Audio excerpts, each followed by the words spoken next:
Voilà. Après un parcours de concentration un peu long, 90 km pour nous, on est arrivé au point de rassemblement. Et comme d'habitude, le petit déjeuner.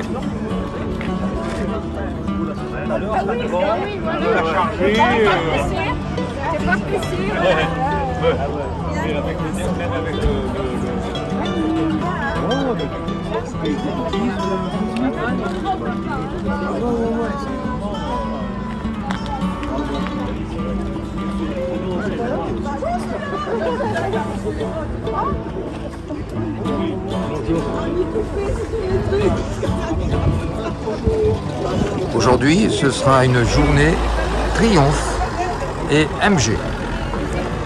Donc vous aurez les deux types de voitures, les deux marques présentes.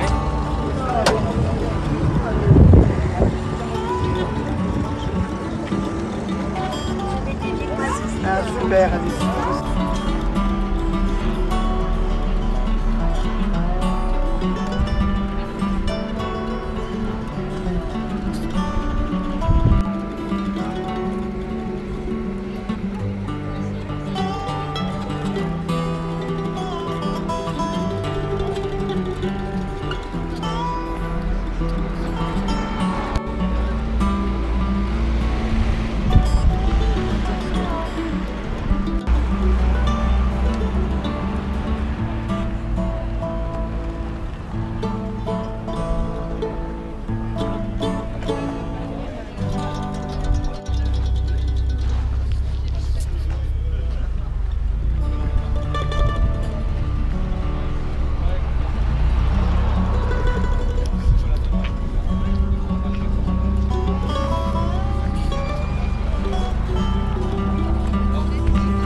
Le beau chien. Le beau chien. Regarde tonton Bernard. Regarde tonton Bernard là.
nous aussi arriver au site archéologique de Sainte-Blaise. Tout le monde n'est pas encore là, mais ça va s'arranger.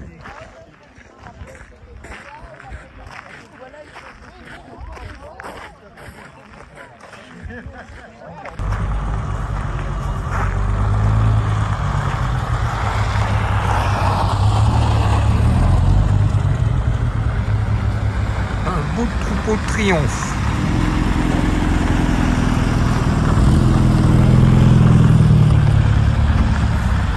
Espèce.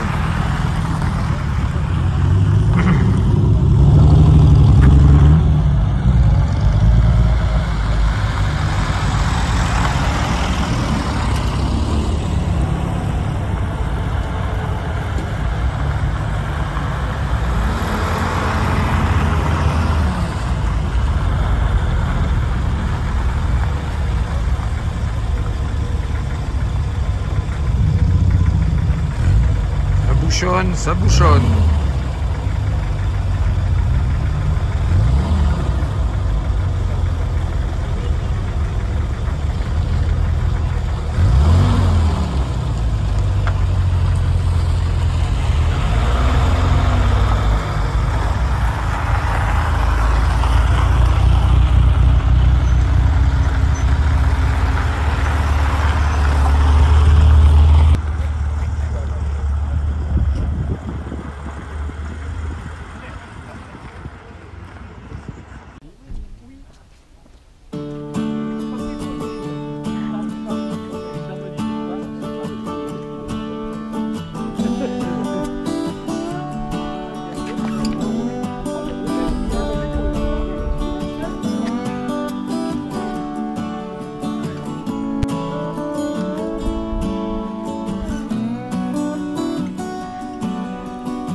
Chou.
Donc on va commencer par là, il n'y a pas de billetterie.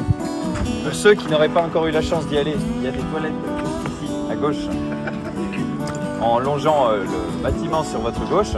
Et pour les autres, suivez-moi, on va partir dans cette direction pour commencer la visite.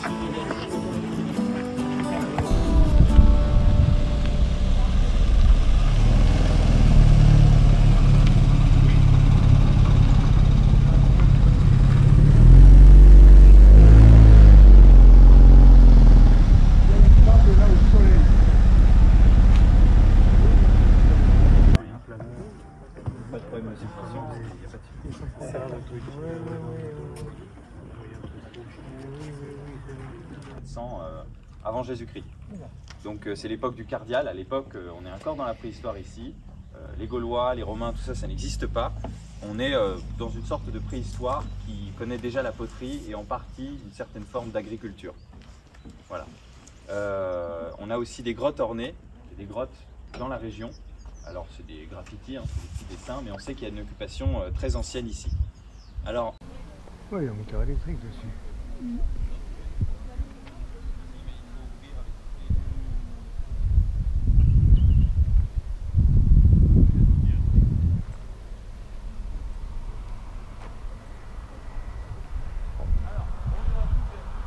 Voilà.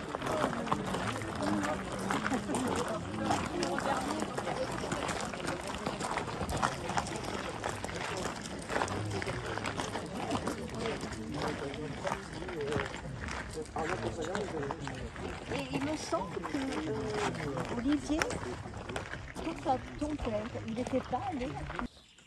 Pour vous situer dans le temps, c'est un petit peu avant la guerre de Troie, dans la chronologie. Ensuite, le site n'est plus vraiment occupé, en tout cas on n'en a pas de traces, jusqu'en 650 avant Jésus-Christ. Alors qu'est-ce qui se passe en 650 en France? C'est l'arrivée des Celtes. Les Celtes qui ne sont pas originaires, des Celtes ou des Gaulois, comme on les appelle, selon la nomination latine.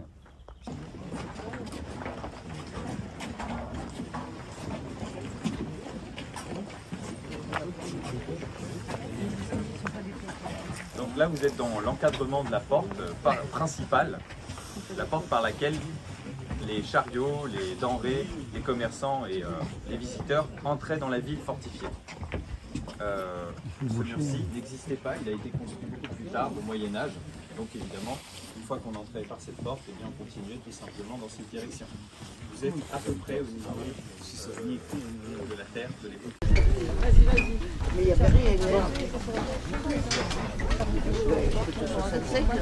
Ça date, hein? Je marche.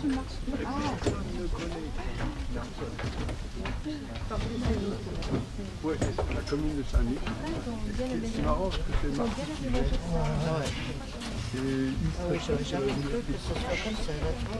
Donc c'est un peu...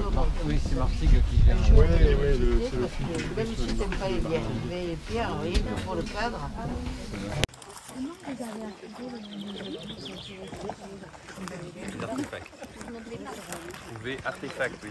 En fait, en archéologie, on parle d'artefacts quand ça a été produit par l'homme, écofact quand c'est naturel. D'accord. Tout ce qui a été produit par l'homme est un artefact en soi et intéresse l'archéologue. Simplement, l'objet par exemple que vous venez de ramasser par terre.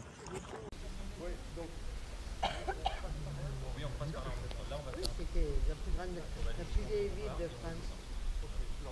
On repasse par là.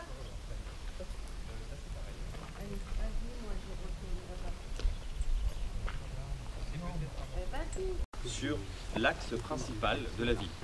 C'est sur cet axe que va se construire la ville à partir du IIe siècle avant Jésus-Christ, puisqu'à cette époque-là, on revoit des constructions arriver. C'est à cette époque-là qu'on construit d'ailleurs le grand rempart en grand appareil que je vous ai montré tout à l'heure, de style hellénistique. Alors, à quoi c'est dû? En Méditerranée, puisque c'est la fin des guerres puniques, donc les guerres entre les Romains et les Carthaginois, et les Romains commencent à être de plus en plus puissants et à avoir une influence sur le monde méditerranéen grandissante.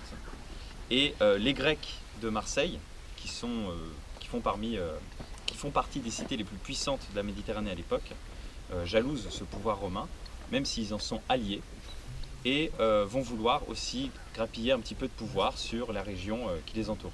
Un chef ennemi tué, ou également celle tout simplement d'un ancêtre, de notre père, de notre grand-père.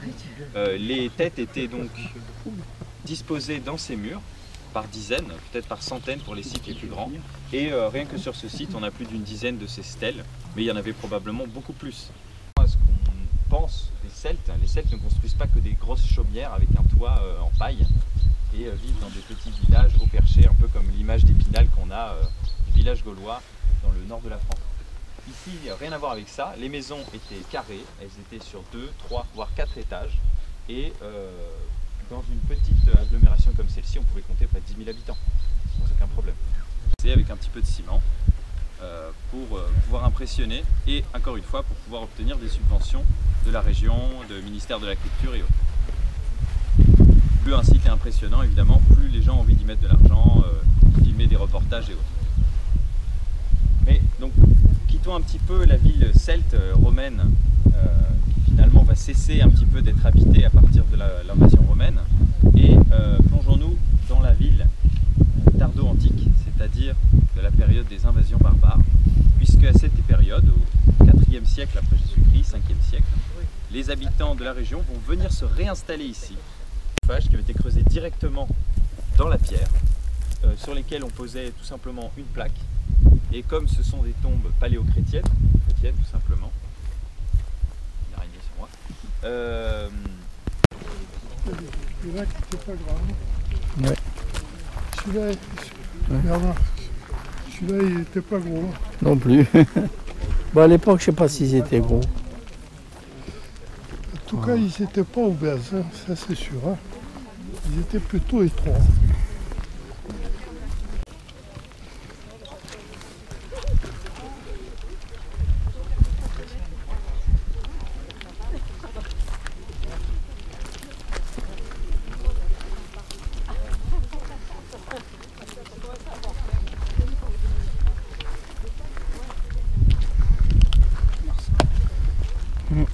C'est petit ça, hein.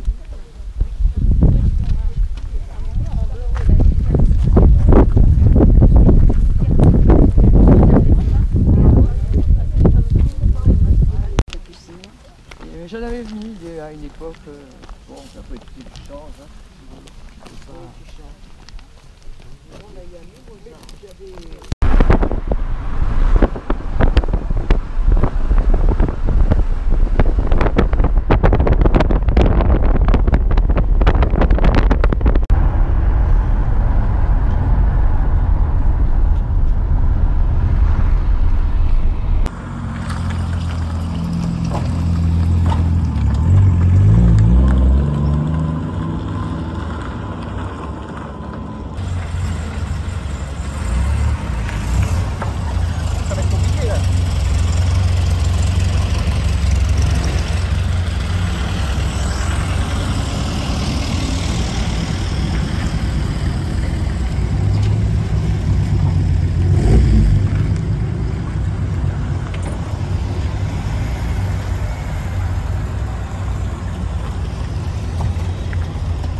Jean-Pierre, les places sont très chères.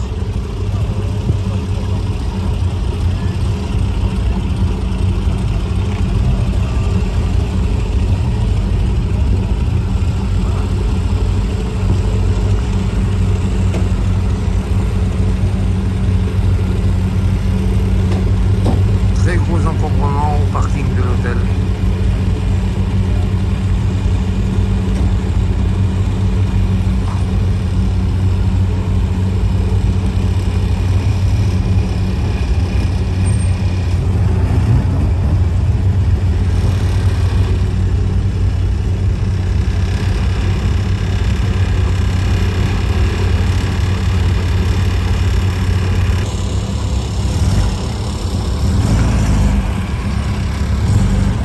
Il abandonne?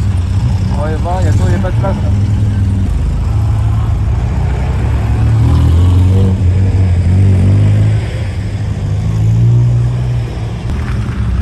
Eh ben, c'est tellement bouché que tout le monde ressort du parking pour essayer d'aller trouver dans les rues adjacentes. C'est pas un bon truc pour le restaurant. On prend pas plus gros qu'on peut digérer.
une culotte.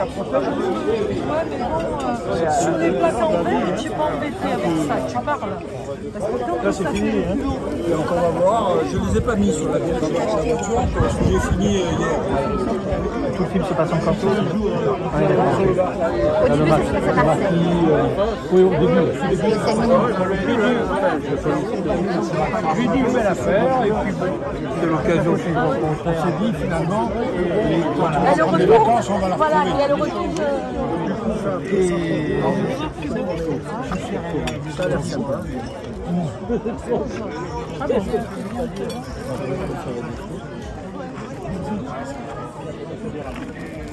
pour le poisson.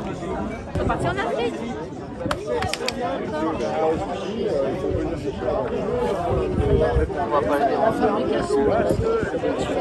Et comme on le sait, on peut perdre et s'arrêter puisqu'il prenait la retraite. C'est comme ça que dans cette vidéo, Il ne faut pas tout mélanger. Tu sais qu'il y en a un qui est maintenant cette thématique. Oui, tu as raison.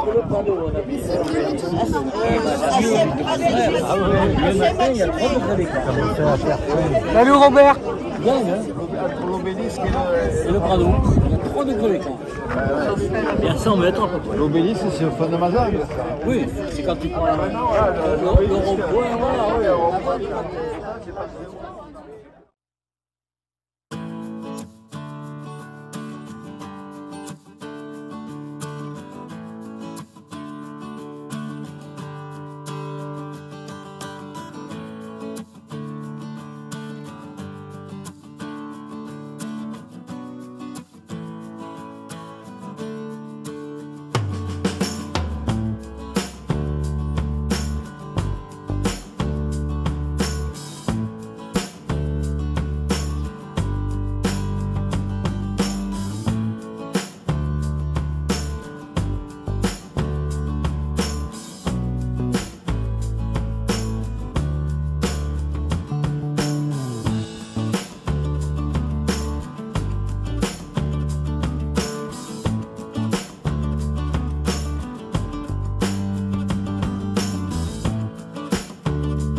Thank you.